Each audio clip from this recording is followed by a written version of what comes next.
everybody, and welcome to this Unitator YouTube video. Today I will be reviewing the STB-1, the Tier 10 Japanese medium tank, and then delving into some gameplay, mastery gameplay actually, right after that. So, what is the STB-1? As I just stated, it is the Japanese Tier 10 medium tank, which is actually just introduced into World of Tanks Blitz in patch 2.4 less than a month ago. The tank gets a Tier 10 105mm rifled gun with a rate of fire of 7.8 rounds a minute, which is amazing, with an average damage of 350 hit points.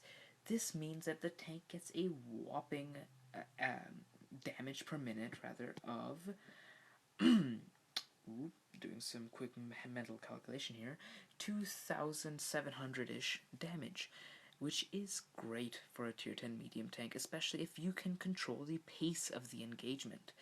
The penetration on the standard rounds can be slightly underwhelming at 258, but it's more than enough to get through most targets. But if you need that extra punch, you can always go for the heat rounds, which get a whopping 330mm of penetration. Now, the downside to this gun is its dispersion and its aim time.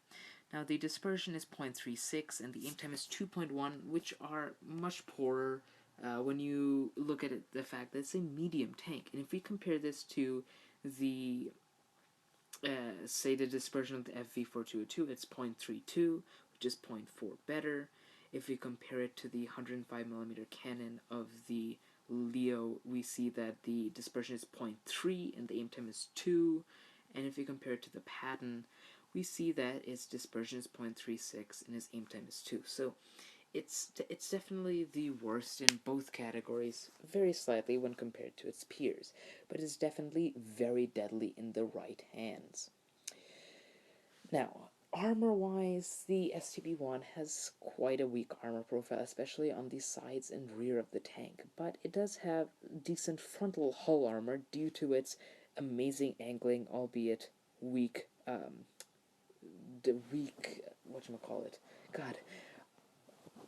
weak armor thickness. There we go.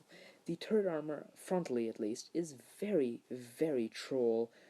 On paper, it's only 132 on the front and sides, but if we look at the actual angling on it, if you wiggle back and forth, if you do it on a slight incline upwards, it can definitely bounce shots. So it doesn't have the armor of, say, an FV or a T62A or an E50M, but it definitely leaps and bounds over the Leopard 1, which is what most people compare it to.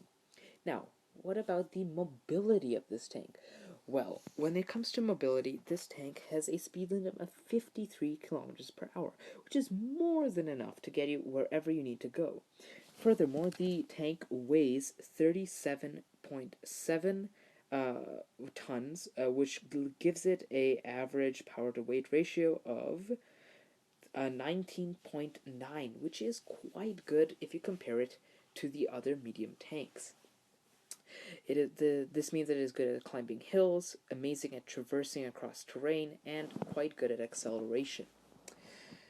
In other words, in terms of miscellaneous profiles, we see that it does have 10 degrees of gun depression, which is really, really nice. It has good terrain resistance, as I said again, 0.9 I believe on hard ground, 1 on medium, and then 2 on soft. So in this tank, what you want to do is you want to play it as a medium or close range tank, like a mixture of a T62A, Leopard 1, and Patton, in my opinion. You have the ability to get in close with the decent turret armor, trollish hull armor. You have the firepower to maintain a position, but you also have the speed necessary to get out of there if need be. On this tank, I do run vertical stabilizers, rammers, and optics, which is usually my standard fare for Tier 10 medium tanks, maximizing its ability to snapshot, minimizing its reload time, and then adding on to its view range. What people must note, however, is that this tank does receive heat as this premium ammunition, which although it has excellent raw penetration power, it does lose penetration massively if you're trying to go through spaced armor, such as tracks, side skirts, or just spaced armor such as on the side of an i7, so do be careful when you're firing that. In terms of its consumables, I am running the multi-purpose kit, the adrenaline, and the engine boost. The multi-purpose kit, of course, is a necessary for almost any tank out there. Adrenaline is just to maximize your damage output, especially when you get cornered, and engine boost is to get the hell out of there if you are trapped. So, my judgment on this tank is that it's a very, very competitive tank in World of Tanks Blitz, and I have greatly enjoyed this tank, and I hope that you will too. That's all for now. Now let's get stuck into some gameplay.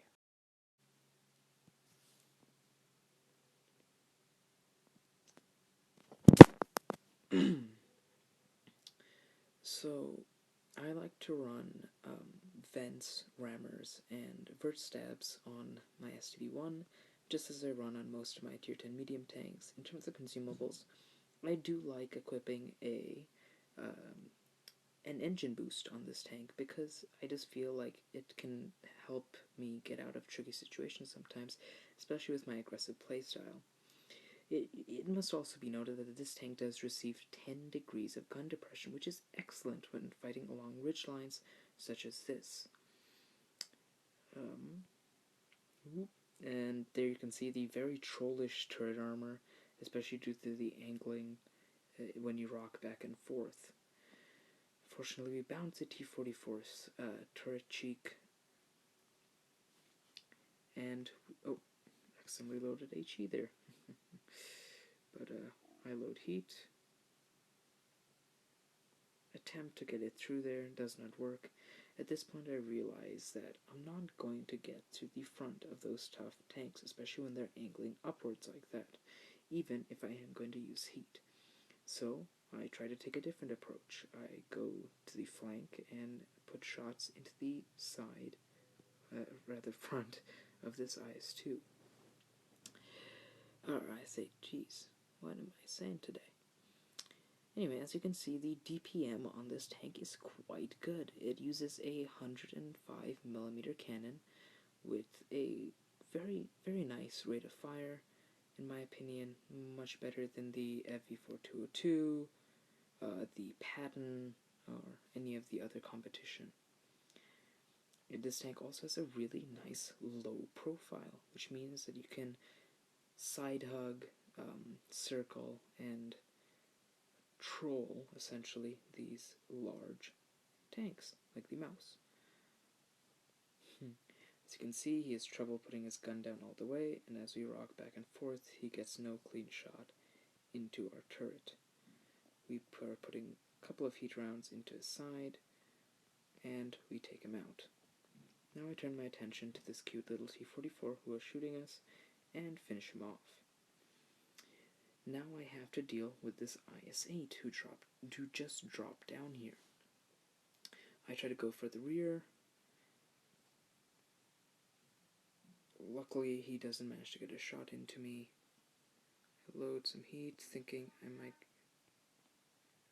might get through the turret cheeks, however it seemed unnecessary, and we finish him off. Excellent result there.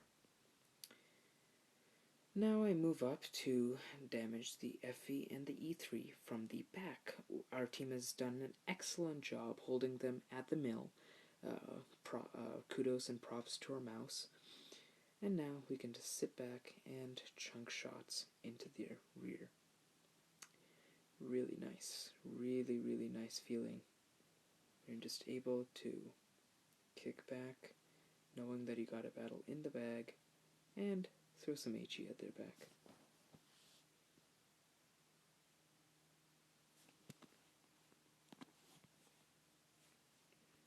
Now, this is what I like, seeing the back of an E3 and being able to shoot HE at it.